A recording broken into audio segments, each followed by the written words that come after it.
Здравствуйте! В эфире информационный выпуск Амшикшара. И сегодня в выпуске. У вакцинированных граждан Абхазии появится возможность получить QR-код с номером вакцины, которая была проведена. Реанимобиль класса С Volkswagen Crafter передан Сухумской инфекционной больнице.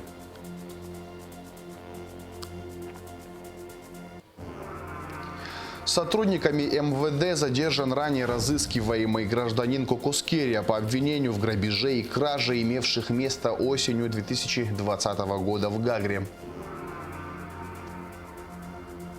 ЕС и ПРООН презентовали результаты и подвели итоги трехлетнего совместного проекта по развитию сельских территорий в Абхазии.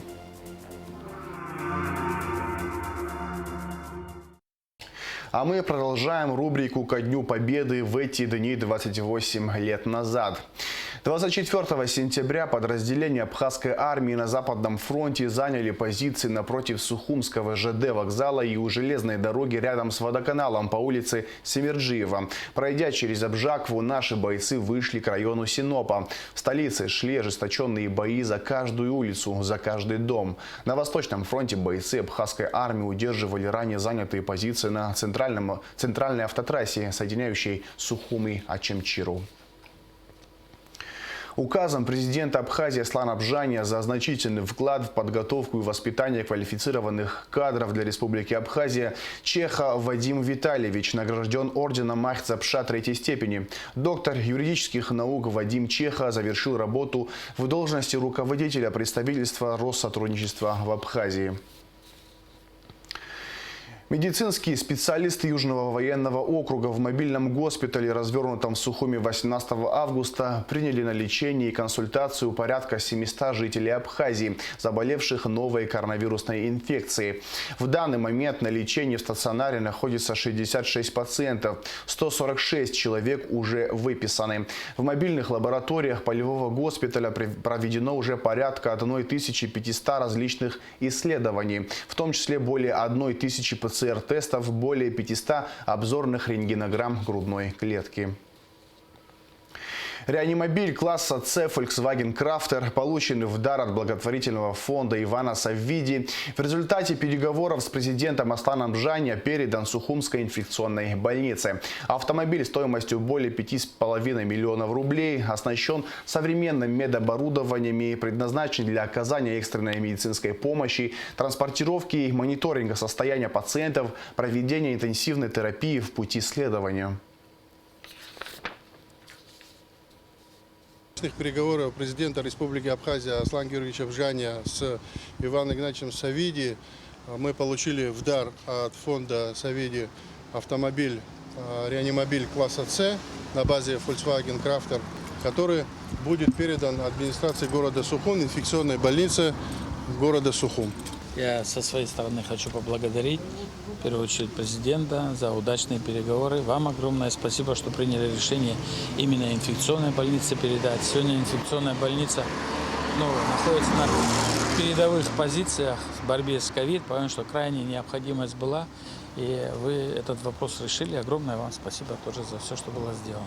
Я уверен, что данное приобретение окажет нам большую помощь в лечении больных, оказание помощи тяжелым больным. Думаю, что люди тоже оценят новый автомобиль, это всегда приятно. Помимо этого, я думаю, он принесет большую пользу нашему населению. Минздрав Абхазии создаст электронную базу данных вакцинированных от COVID-19 граждан республики, на основе которой они смогут получить персональные QR-коды. Об этом сообщил министр здравоохранения Эдуард Будба в еженедельном интервью. Разработкой специальной программы на безвозмездной основе занимается компания Амобайл. Наши письма отправлены неоднократно в Российскую Федерацию. Мы ждем от них ответа, но мы сейчас пошли дополнительно еще параллельными путями. Разрабатывается специальный QR-код на базе Министерства здравоохранения Республики Абхазия, цифровизация для того, чтобы наши граждане, которые вакцинированы были ранее и которые будут вакцинированы, могли зайти на личную страничку на сайте Минздрава зарегистрироваться, получить QR-код с номером вакцины, с номером партии вакцины, которая была проведена. Также скачать далее на телефон и уже по предъявлению этого QR-кода, как и во всех цивилизованных странах, у нас должен быть вот этот вот QR-код. Эта работа ведется благодаря нашим друзьям и компании Amobile, которая занимается на данном этапе всем программным обеспечением этого процесса. Этот процесс непростой, достаточно трудоемкий. Работа ведется на протяжении уже долгого времени. Я думаю, после того, как все это будет сделано, я еще раз хотел подчеркнуть, что на безвозмездной основе будет передана Минздраву эта платформа, и уже на сайте Минздрава мы можем получать QR-коды для наших граждан. Далее уже будет взаимодействие по линии Российской Федерации для того, чтобы эти QR-коды уже признавались. Это намного облегчит работу в плане цифровизации этого процесса. Смотрите интервью министра здравоохранения Эдуарда Будба в нашей сегодняшней программе. В Сухумском городском суде под председательством судьи Зарины Габеевой прошло заседание по гражданскому иску Джемала Гогия к Верховному суду Абхазии. Напомним, что 21 января текущего года в ходе оптимизации должность руководителя аппарата Верховного суда, которую занимал Гогия, была сокращена. Экс-руководитель аппарата не был согласен с этим решением, поэтому обратился в суд. 24 сентября 2021 года суд вынес свой вердикт. По решению городского суда Джемал Гогия восстановлен в должности руководителя аппарата Верховного суда Республики Абхазия с компенсацией материального и морального вреда. Руководствуясь статьями 192-196 ГПК Республики Абхазия, суд решил: в удовлетворении исковых требований Гогия Джемала Георгиевича Верховному суду Республики Абхазия о признании приказа номер 8 от 21 января 2021 года о сокращении штатов недействительным и его отмене отказать. Исковые требования Гогия ДГ к Верховному суду Республики Абхазия о признании незаконным увольнения по сокращению штата, восстановлению на работе, взыскании заработной платы за вынужденный прогул и морального вреда удовлетворить частично. Приказ председателя Верховного суда Республики Абхазия номер 64 от 19.04.2021 года о прекращении расторжения трудового договора с работником увольнения признать незаконным. Восстановить Гогия в должности руководителя аппарата Верховного суда Республики Абхазия. Взыскать с Верховного суда Республики Абхазия среднюю заработную плату за время вынужденного прогула с 19.04.2021 года по 24.09.2021 года в размере 287 832 рубля и 100 тысяч рублей в счет компенсации морального вреда в пользу Гогия ДГ. В остальной части исковых требований Гогия отказать. Решение в части восстановления на работе подлежит немедленному исполнению. Решение с правом обжалования в кассационную коллегию по гражданским делам Верховного суда через Сухумский городской суд в течение 20 дней со дня составления мотивированного решения. Сотрудниками МВД задержан ранее разыскиваемый гражданин Кокоскерия по обвинению в грабеже и краже, имевших место осенью 2020 года в Гагре. Возбуждено уголовное дело. В результате проведенных оперативных мероприятий также задержаны граждане, у которых изъяты капсулы запрещенного в обороте психотропного вещества. Подробности в оперативной сводке Министерства внутренних дел.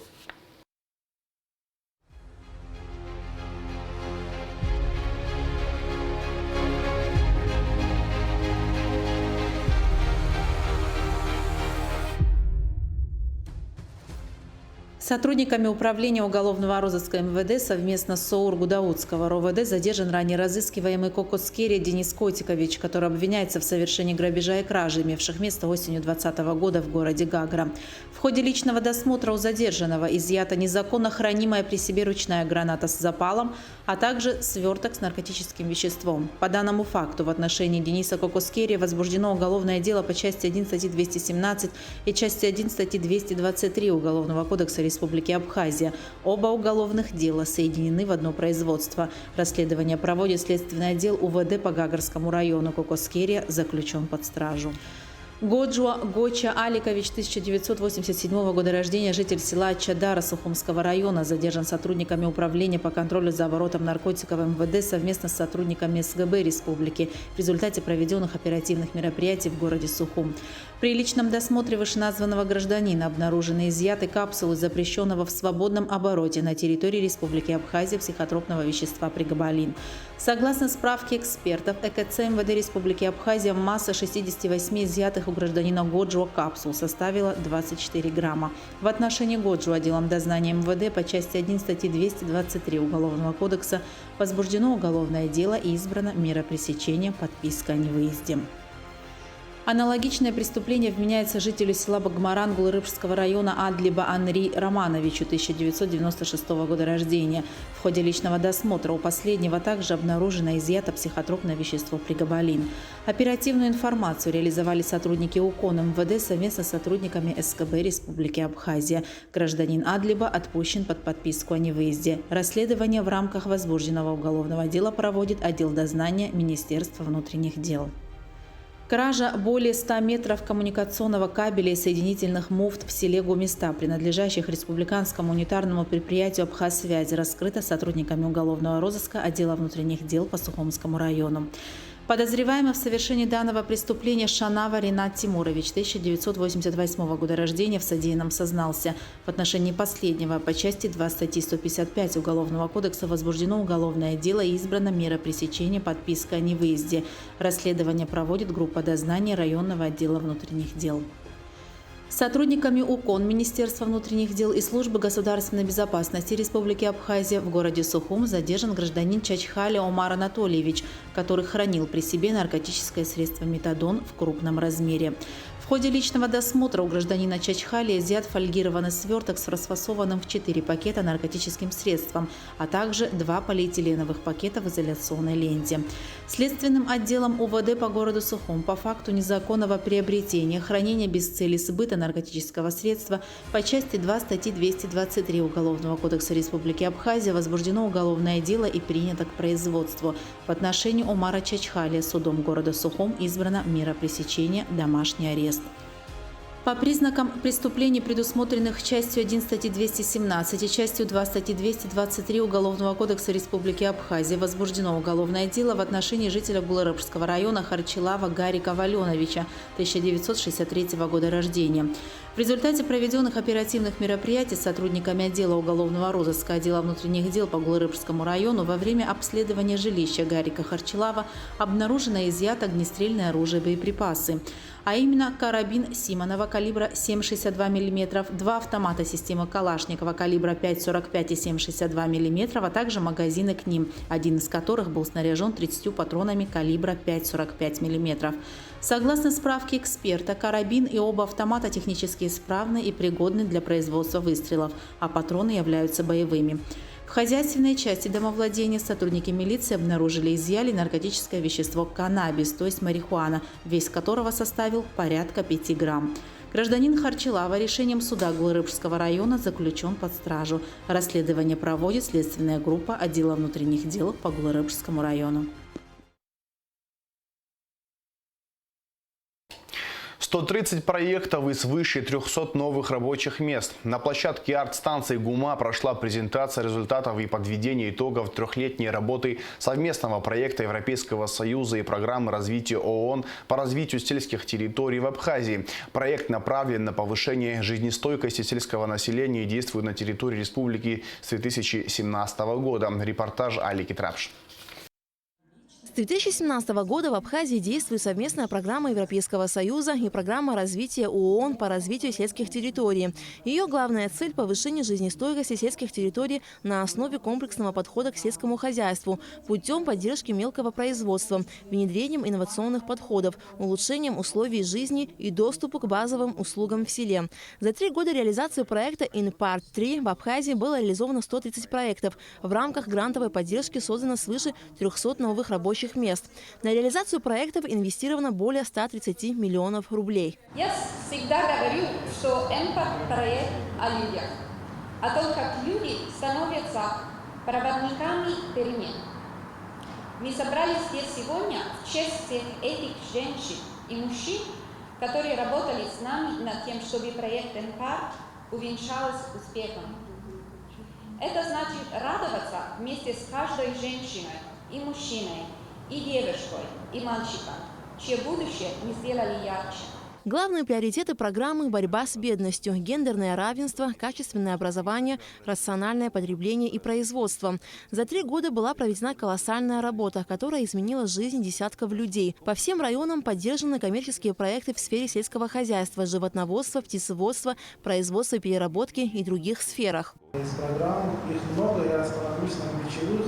Это искусственное осеменение крупного рогатого скота. У нас в стране есть необходимость в обновлении популяции коров и внедрении более эффективных пород. Что мы, собственно говоря, начали делать, у нас есть определенный результат.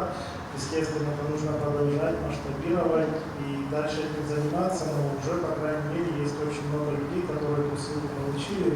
Поддержка социальных проектов – одно из важнейших направлений работы проекта, которое включало в себя благоустройство школ, детских садов, ремонт реабилитационного центра и танцевального зала, создание центра с кабинетом лечения и физкультуры для людей с ограниченными возможностями, строительство мини-футбольных площадок, обучающие тренинги для молодежи и многое другое. Всего профинансировано 49 социальных проектов. Конечно, хотелось бы сказать большую благодарность ПРООН и Европейскому Союзу за тот неоценимый вклад, который они делают для наших районов и республики. Конечно же, не хотелось бы, чтобы этот этап завершался. Хотелось бы видеть и вторые, и третьи года в наших районах, вот в Гудаутском и в Гагнском в частности. Для нас это было что-то новое. Ключевой результат работы НПАР – открытие Центра развития сельского хозяйства и села, который предлагает комплексный пакет услуг в этой сфере. Работа совместного проекта Европейского Союза и программы развития ООН по развитию сельских территорий в Абхазии будет продолжена. Алика Трапш, Саида Гухава, Абхазское телевидение. В этнопарке Апсны открылся фестиваль кузнечного дела. Его участники продемонстрировали гостям, как изготавливаются изделия из металла с помощью разных методик. Главная цель и задача мероприятия – это обмен опытом с мастерами из других республик, сближение с культурами народов. Фестиваль кузнечного дела собрал профессионалов из Абхазии, Адыгеи, Белоруссии, Краснодарского края и даже Якутии. Как отметил один из организаторов мероприятия, художник Батал Джапуа, подготовка к мероприятию ушла около 8 месяцев, но сама идея возникла давно. Высокие профессионалы приехали к нам, великолепные ребята с России, с Белоруссии, Якутия, Саха-Якутия республика, с Майкопа, с Адыгеи наши братья. С Краснодарского края ребята наши тоже друзья приехали. И это очень серьезные профессионалы, есть что у них подглядеть. Обмен опытом очень серьезный. А им, в свою очередь, очень понравилась организация. Они сказали, что это великолепно, потому что такого они еще не встречали, теплого и трепетного отношения. Именно в плане профессиональном, я имею в виду. Вполне возможно, что эта площадка станет вообще площадкой для других международных фестивалей по кузнечному делу. За многолетнюю плодотворную работу в области физкультуры и спорта, высокий профессионализм, почетное звание «Заслуженный работник физкультуры и спорта» присвоено Анатолию Ашуба. Соответствующий указ подписал президент Аслан Бжани. 20-й международный теннисный турнир «Большая абхазская шляпа-2021» имени Сергея Багапш традиционно пройдет в Гагре. Открытие турнира состоится 25 сентября в преддверии Дня Победы и Независимости. В течение 2 дней матчи состоятся на кортах в городском парке имени принца Альденбургского. Организаторы турнира – Институт стран СНГ, клуб друзей Сочи, теннисный клуб «Большая шляпа», теннисный клуб космонавтов имени Юрия Гагарина при участии теннисного клуба ветеранов внешней разведки, пограничного теннисного клуба «Рубеж» при поддержке президента Абхазии Аслана Бжани, госкорпорации «Ростех», «Рособоронэкспорт», члена Совета Федерации России Арсена Конокова и авиакомпании «Азимут». В честь празднования Дня освобождения Сухума по инициативе общественной благотворительной организации «Абраскил» совместно с Госкомитетом по делам молодежи и спорту, Федерацией футбола и администрациями сел Чилоу и Лыхны 27 сентября в 13:00 на городском стадионе «Динамо» состоятся футбольные матчи с участием ветеранов войны, а также футбольных команд сел Чилоу и Лыхны. С 25 по 28 сентября состоятся матчи 15-го тура 3-го этапа чемпионата Абхазии по футболу сезона 2021 года. 25 сентября в Сухуме встречаются Сухумский «Нарт» и Ткварчалский «Шахтер». 26 сентября в Галле встретятся Галский «Самурзакан» и Гудаутская «Рица». 27 сентября в Гагре состоится матч между Гагрой и Афоном. 28 сентября в поселке Цандрыбш сыграют команды САДЗ и Сухумский «Динамо». Начало матчей в 16:00. Напоминаем, что прямую трансляцию всех матчей можно смотреть на канале Абхазского телевидения в системе «Спорт» и в соцсетях. Сегодня в нашей программе интеллектуальная игра «Ярбан, Яба, Янба». 4 команды знатоков будут состязаться в знании истории Абхазии, этнографии, фольклора и обычаев. Игрокам интеллектуального клуба предстоит ответить на 25 вопросов, разбитых на 6 тематических раундов. Приз турнира – переходящий кубок «Ярбан, Яба, Янба». Награда – сертификат на участие в международном первенстве «Что, где, когда», которое пройдет в России, и денежный приз в размере 33 тысяч рублей. И в завершении выпуска о погоде. По сообщению гидрометцентра, в выходные дни 25 и 26 сентября в Абхазии ожидается облачная с прояснениями погода. Временами дождь, переходящий в сильный ливневый дождь с грозой. Местами град. В воскресенье преимущественно без осадков. В ночь с субботы на воскресенье в горах снег. Температура воздуха ночью 10-15, днем 15-20 градусов тепла. Температура морской воды плюс 23 градуса. На этом информационный выпуск М. Шевшара подошел к концу. Всего хорошего. До свидания.